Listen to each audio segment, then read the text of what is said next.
Sam Smith, Jason Shawhan. Hello. Day 5, technically. Yes, day 5. And now we're freaking talking. Yeah. Can we start backwards? Yeah. Let's do that. Okay, I know this was your baby. Yeah, this was my number one thing I was looking forward to. We just got out of PILLION. Wow. Yeah. I was floored.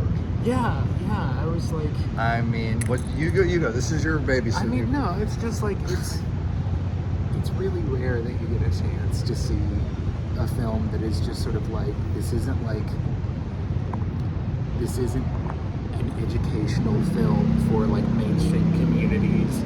This isn't like a shocking dive into exploitation. This is literally just like a really interesting, really human story that speaks to a lot of experiences, but like can be eye-opening, I would imagine. Yes.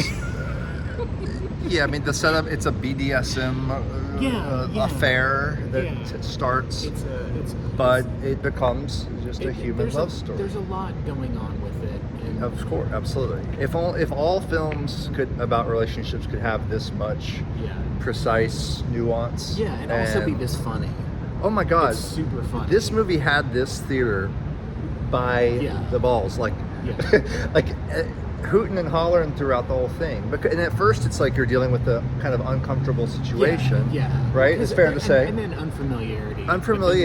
But then there's also, it is funny. Yeah, it's really funny. It's really perceptive. There's some great moments. There's a lot of great moments in it. Oh and my it's like, God, the direction. And everyone is giving 110%. Like Alexander Skarsgård has always been like, he's the heir to his father in terms of talent. That's not to diminish the other Skarsgård brothers, because there's like 30 of them or something. And they're all good, but like Alexander like does the work, and Harry Melling is like great. This is very much part 2 in what I hope will be a trilogy of Harry Melling is telling us something movies after Please Baby Please a few years ago. Which is just essential. Okay, I haven't seen that one, but I've had this like prejudice against like the Harry Potter kids, like ongoing projects. Like I have no interest.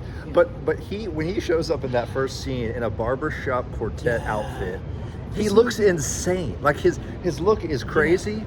Just his face. He very much looks like he escaped from Alice in Wonderland's Tea Party. Oh yeah, like he could be in a Batman movie or something. Like there's something a little off about him. Oh, very much like so. He's gorgeous, but off, and it's sort of like the what's his name, the King of Cats on Dead Boy Detectives, Lucas Gage. like hot, but like there's something a little off. Yeah, definitely, and the character and the script play into that. Use him to that strength.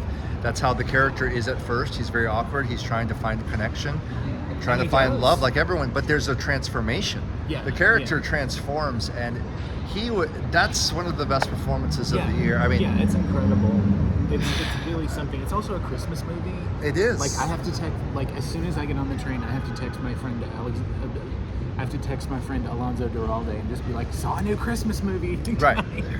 Yeah, I mean, I really wasn't. I was even like 50-50 on seeing this one. I was like, maybe I'll go home early. I knew you were excited. I was like, I'm going to give it a shot. Yeah. And I'm having a hard time not just admitting that that's the best thing I've seen all year. I mean, it's that strong, right? No, it's great. Direction. The direction is great. Yeah. There's a lot. The music, the use of the settee.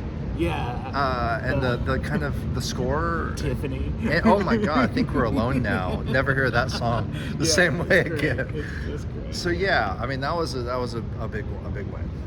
And God, the ending. I mean, just take a chance on this film, PILLION. Provided it's still legal to see it in your part of the country. Yeah, right. When it comes out. And has the director done other things? Not that I'm aware of. Okay. Maybe I don't know. Well, I did not do the due diligence on that research. I need to read the book that it's based on. Okay. It's very, very real. Very good. It's good stuff. And right before that was another high point for me, Nouvelle Vague. I'm neutral on it. Like I didn't. Do you not like the new wave? I mean, I never hear you talking about like the French new wave. I like the new wave. I like several of those films, but like as far as the, I mean, like Godard was a genius, like who reinvented the form, but it's like this doesn't feel like anything close to reality to me. This feels like it's like when you go see Drunk Shakespeare, like you're working from a text, but it's like it's going to evolve and stuff, and it's just like it's much more entertaining. Just like here's a wacky what if, because like how to put this delicately. Just, like in just this say movie, it. This is a safe space. In this movie, the guy who plays Godard is acerbic and brusque and unpredictable. Yeah. And it's like, it's a little charming just because of the way the film is written, but like that kind of behavior is not charming. It reminds you of too many annoying hipster friends you've met in your life. Yeah, well, and then also it's like people are going to watch this and think it's the real story and like completely derive narratives for the French New Wave, which I don't even think are close to reality. Maybe not. Maybe there's enough distance, and this is such a mythic moment in film history. Even if you hardly know anything at all, you have to assume, even if you're a random viewer, that this is a tribute. Yeah, and it's a tribute, but it just sort of seems like it feels. I don't know. You're not sure. Yeah, I just Okay. I'm neutral on Well, it. I will just wave the flag because I loved it. I walked out floating. I mean, I love Linklater. This is Richard Linklater's tribute to the making of Breathless. And I don't know how much documentation there is out there on the real process. I think a lot of people will get hung up on that, and I think it's good to not worry about that as much as Richard Linklater trying to pay homage to cinema itself, a moment that was that changed the course of international cinema. You shouldn't put it all in one film, so let's not put it all in one film. And he does show all the filmmakers, the Cahiers du Cinema people, the whole crowd, the family of it all. And I really think Linklater nailed a tone here that was not schmaltzy and overly romanticized. It was not even like fast-paced Godard style. It was something I wasn't quite expecting, and I really thought the tone was perfect. It's brusque and spiky, and I wonder if the plot point in the film, I don't know if this was based in reality or not, but like one of the plot points in the film is that there's an assistant on the set who's actually a journalist who's keeping meticulous diaries. So if that's real, that could explain like some of what this is sourced from. Yeah, and Anna Karina or Gene Seberg. Seberg, yeah, I'll talk about Anna Karina in a second. Because you gotta let me go off. You gotta let me expound on one thing with Anna Karina. But no, Seberg had said, they would just make things up on the spot, and so you see a lot of that. And it's just, I don't know, man. I thought it was beautiful. I thought it was beautiful. It got me excited. I walked out grinning ear to ear. I felt just kind of floating on like the high of cinema, and I root for Linklater, and some of his movies are kind of clunky, and I really thought he did a nice thing here. I was just with Anna Karina. I want him to make a sequel because I want to see his Anna Karina. Who would play her? It could be about Band of Outsiders. I don't know. Maybe I'm the only target audience for that. No, I think like people really loved it. And yeah. Oh, you just heard the crowd respond afterwards. So like, people loved it. Well, it's got some middling reviews, but I think here, it was the right crowd to kind of appreciate it. But also the fact that it's Netflix again means it's going to be so accessible to like a lot of people. I canceled my Netflix, so maybe more people are starting to cancel. But no, you're right. Like, who knows who could stumble into it and discover the new wave as a result. Yeah. I will also just say, without saying who or what, I liked that Linklater, he didn't show a lot of the famous scenes. It was always not quite what I thought. There's a moment when Godard goes up to one character and it's like, "Don't you get it? You're me." And that was an angle I wasn't expecting, and I think was a nice little extra layer that maybe Linklater is bringing in to kind of give you a little insight into Godard. But I don't know. I'm not a Godard historian. I just thought it was a beautiful tribute to cinema. So I loved that one. Those are the two. They're my two favorite things I've seen. The festival. Back to back. That does back to back. happen here sometimes. Yeah, it was. I told you things were going to ramp up. It'll sync up that way. So going back in time before that, I was only able to catch 30 minutes of Mare's Nest across the street. It's a very experimental, almost conceptual, coming of age art film, and I couldn't quite get a grip on it with only the 30 minutes. Maybe I'll finish it at some point. It doesn't seem like the kind of film that's going to get a distributor and released like immediately, so we'll see. But it does kind of look up my alley because I love my coming of age art films. And you were in here seeing... I saw DUSE. DUSE. Which is the biopic about Eleonora Duse, who was a legendary Italian actress. She died in the 20s. Not the other 20s, the 1920s. Okay. Sorry, she died in 1920 exactly. But it's real. Like some of it is standard biopic stuff. Yeah. And some of it is very much about like what it means to the legacy of an artist when they like accidentally find themselves like in on a fascist thing at the end of it, and it there's a great deal of relevance to that. But what I liked the best about it, and I'd say probably like a third of it fits this bill, is like the stuff where they're actually performing or talking about theater is like the first time it kicks into gear early on, and then just periodically it'll have these moments. I'm like, on the whole, it's like if you took The Conformist, Mommy Dearest, and Esther Kahn and put it all in a blender and divided the result by 3, because it's like it's crazy and it is batshit in a way that a lot of the film is not. Okay. But like there are these moments when it just comes alive, and Valeria Bruni Tedeschi, like I'd seen a bunch of her stuff before, and she never really clicked for me. She's great in this. Okay. And there's an amazing scene where she like is at a brunch and she starts getting into it with Sarah Bernhardt, legendary French actress and stuff, and it's just sort of like if Ryan Murphy were more fun, he would have a series that is just like the third of this film that really clicks. Like it's fun, and there's a line in it, I can't quote it here because of public morals and stuff, but there's a line here that like sums up modern history to me better than anything. So it's like it's not a great film, but the stuff that's good is really good. Okay, cool. And then we both started off the day with The Love That Remains. Yes, Icelandic film. Yes. Director of Godland. Mm-hmm. I loved it. You loved it. I'm apparently in the minority because I heard a lot of people. I've heard people like it. Okay, really? Yeah. Heard good buzz today. Who were just like, what were they saying?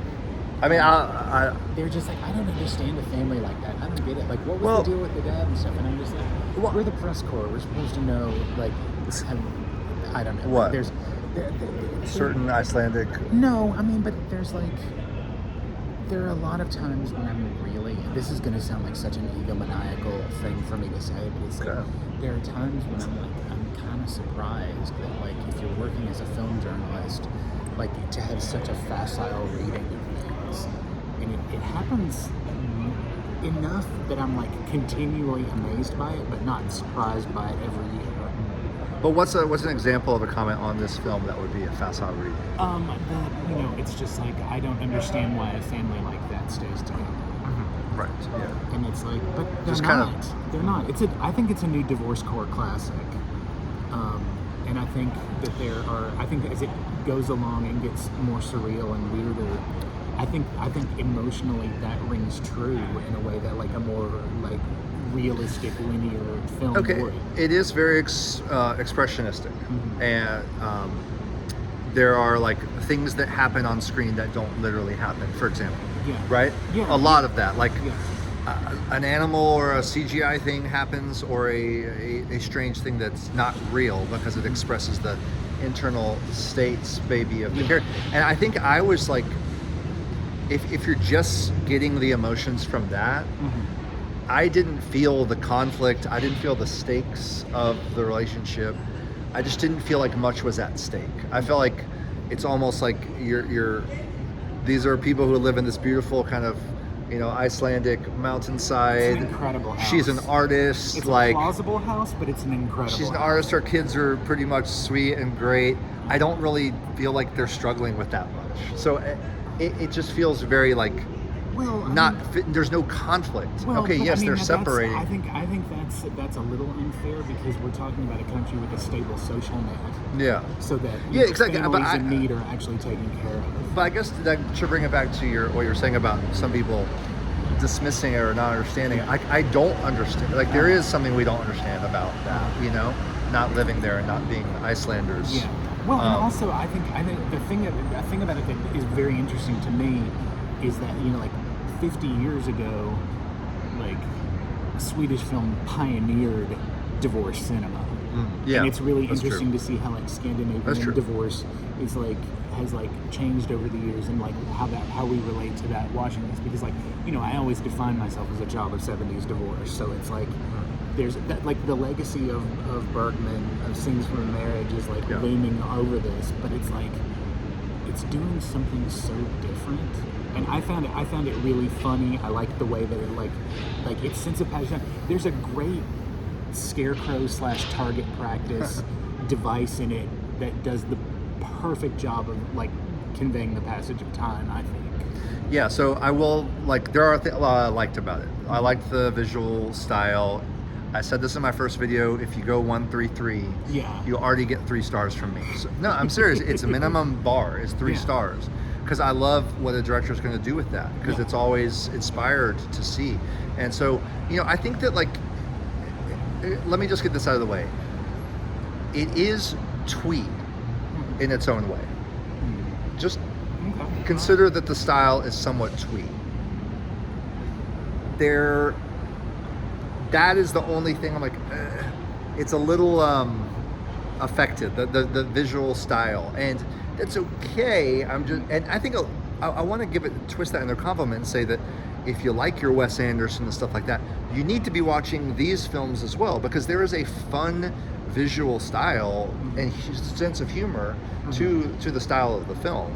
I think I would agree with that, although I think like when you say twee, to me this movie is engaging with its emotions in a much more direct and accessible thing. The emotional center of it is not concealed behind artifice. Sure. Yeah. I mean, I don't want to compare it to Wes Anderson other than just saying but like more hipsters should see this kind of when the kids are talking about things. Yeah. Like amongst themselves, like when there's no adults in the room, like just when the kids are talking about things, like they're being straightforward, talking about emotional stuff in a way you never see in movies. Yeah. But I loved it. And I loved the title shot was great. And there's this opening scene in the opening credits with great music too, a great piano music that kind of sounds like a prettier like Tom York, Johnny Greenwood kind of thing. But it goes around the dinner table of the family and gives every family member right off the bat a close-up. That is such a great... And a title card. Yeah, with their name. It's such a great idea. You learn the whole family in the first 45 seconds. Yeah. It's a really nice touch. Yeah. I thought that was great. It's great. And they all look cool and beautiful, you know. They're Icelandic. Yeah. Oh, also, one other thing before I forget, because I know that people watching this would have interesting scores and stuff. Oh, yeah, lots of good music today. To DUSE, it does the anachronistic score thing really well. Like it does, like, it's... Can you say, like, is it just all modern music? It's just the score. Like, all the like, vocal music is of the period, of the 20s. But, like, the score and the instrumental stuff is very... It's like almost, I would say, Moroder influenced. It's got that sort of like approach to its chords and crescendos. Cool. Very synthetic. It's an interesting choice that I will always respond to that. It was a really good music day. Yeah. Really good score day. OST day.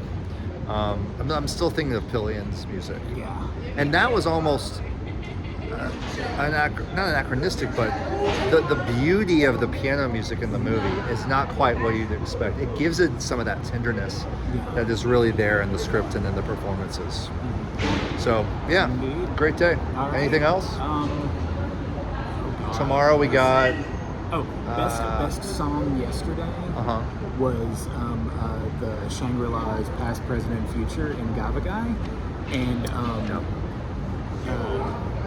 the DUSE's got like a couple of good wig reveals, but as far as wig reveals go, it's Cleo Giada in I Only Rest in the Storm has 2 incredible diegetic wig reveals. So like those are things that I've noticed that I thought we should share with you. The wig tracker right here. Well, it's not that. It's just it's something. It's something when it's like necessary to the story. You notice it. Yep. No amputated detached legs today. But Panda the dog.